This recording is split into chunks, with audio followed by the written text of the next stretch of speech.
승자의 기록은 태양의 조명을 받아 역사로 남고 패자의 기록은 달빛의 발에 신화가 된다.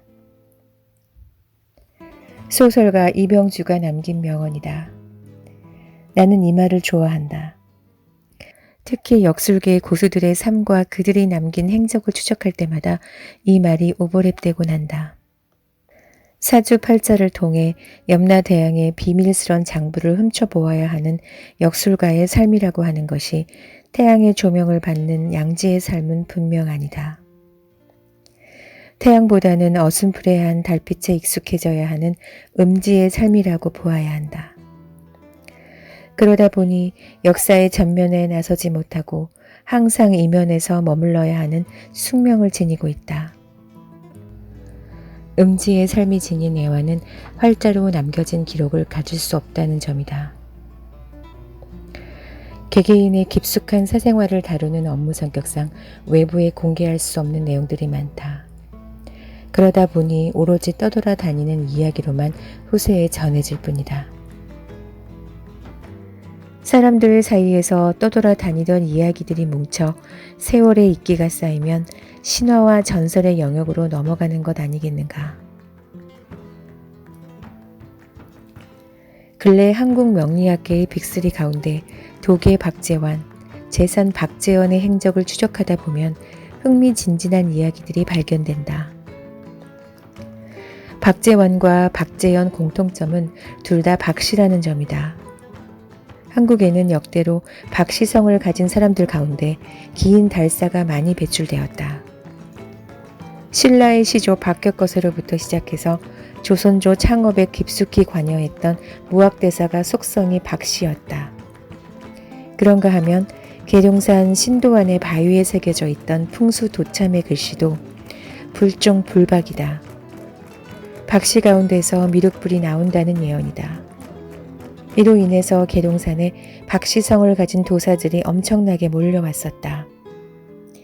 근래에 신앙촌으로 유명했던 감람나무 박태선 장로도 박씨이고 원불교의 교조인 소태산 박준빈도 박씨다. 왜 박씨인가? 한국의 지리적인 위치는 동방이다.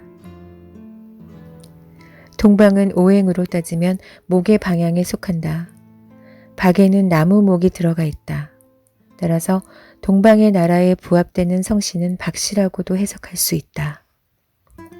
또한 나무 목이 오른쪽으로 복이라는 글자가 첨가된다.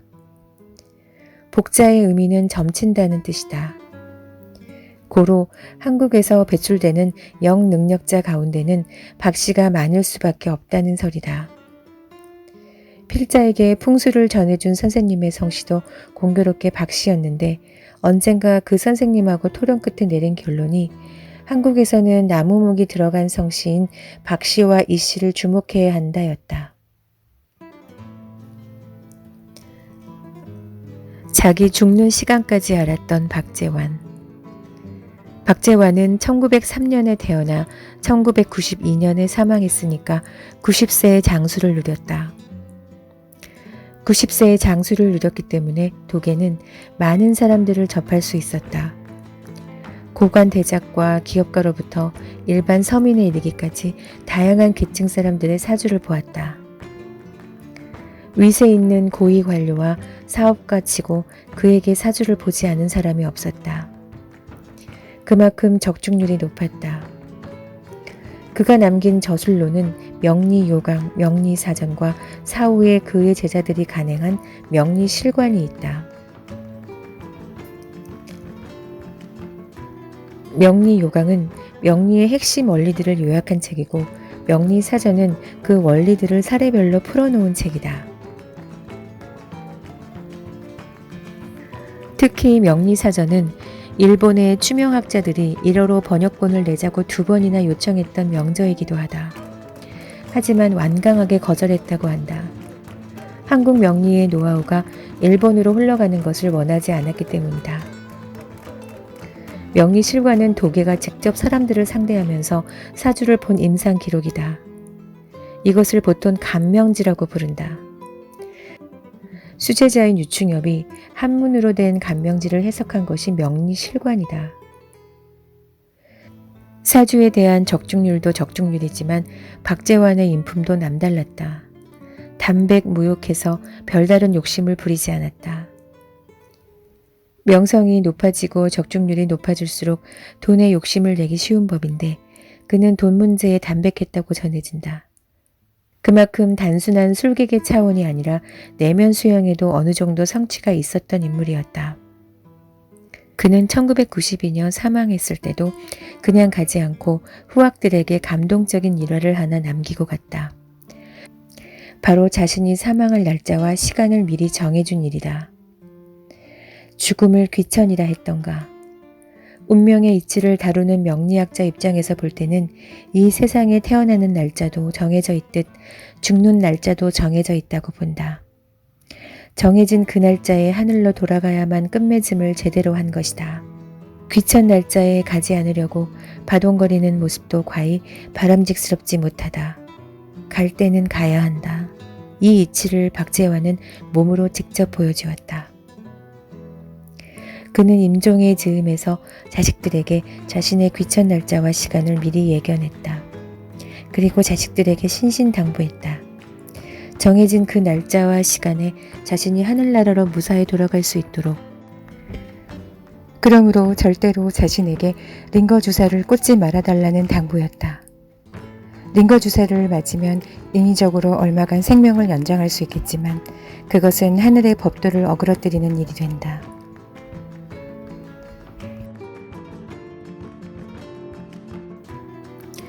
박재환은 자신이 예언한 그 날짜 그 시간에 조용히 운명했다. 과연 일세를 풍미한 명리학자의 죽음다웠다.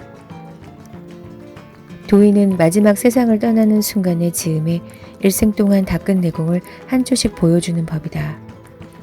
초연하게 죽음을 맞이하는 모습은 남아있는 사람들에 대한 커다란 서비스이기도 하다. 초연한 죽음 그 자체가 살아있는 사람들에게 참을 수 없는 존재의 가벼움을 느끼도록 해주는 법문이다. 도계는 사주팔자를 통해 많은 중생들을 도와주었다.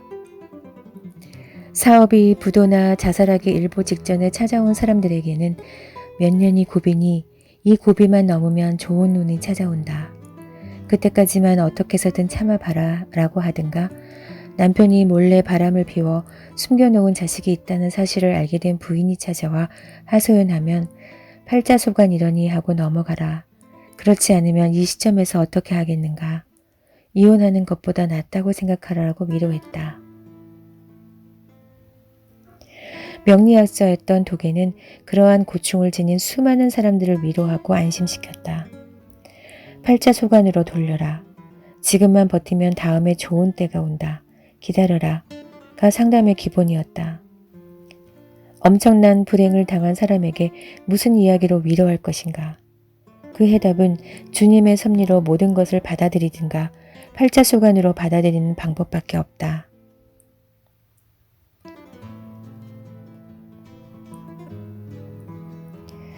도계를 찾아와 상담했던 사람들 중 이색적인 그룹이 있는데 그 그룹이란 고시를 준비하는 고시 수험생들이었다. 고시에 여러 번 낙방하다 보면 마음이 초조해진다. 고시원에서 시험 준비만 하다 내 인생 끝나는 거 아닌가 하는 불안이 찾아오기 마련이다.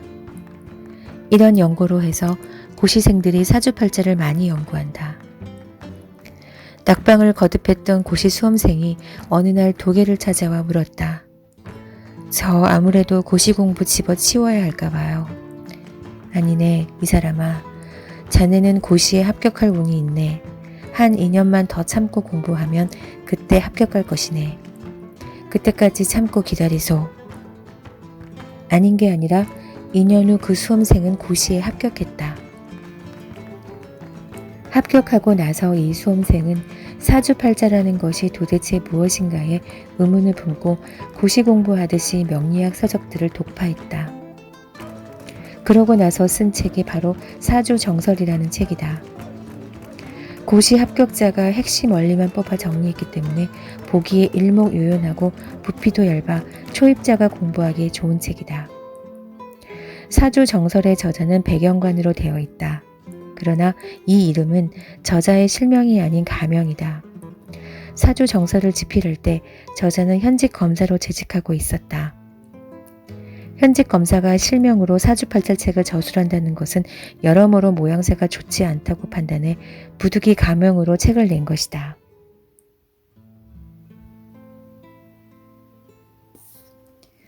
도계의 실전 사례를 기록한 명리실관을 보자. 명리실관을 보면서 필자가 놀란 것은 그 유려한 한문 문장이다. 명리실관에 등장하는 사주풀이는 전부 한문으로 되어 있다. 예를 들면 어떤 여자의 사주팔자를 이런 식으로 평했다. 주옥세진 왕금수기, 봉시영달, 귀가지부, 총명출중 임사불루. 이를 해석하면 주옥이 먼지를 씻어내니 왕성한 금의 기운이 빼어나구나. 때를 만나 영달하게 되니 귀한 집의 부인이로다. 총명이 출중해 일해임에 소홀함이 없구나. 도계가 명리실관에 사용하는 문장은 모두 내자식 규칙적으로 결구를 이루고 있다는 특징이 발견된다. 한문 내자 안의 내용을 함축한 것이다. 이를 가리켜 반려문이라고 한다. 내자식 규칙적으로 반복되니 읽는 사람으로 하여금 리듬감을 느끼게 한다. 유교 경전 가운데는 사자소학이 대표적이고 불경 가운데는 능엄경이 이와 같은 반려문으로 되어 있어 읽기에 편하고 운율을 감상할 수 있다. 명리실관을 읽으면서 당혹스러움을 느꼈던 부분은 명리학 이론서에는 나오지 않는 해석이 발견될 때다.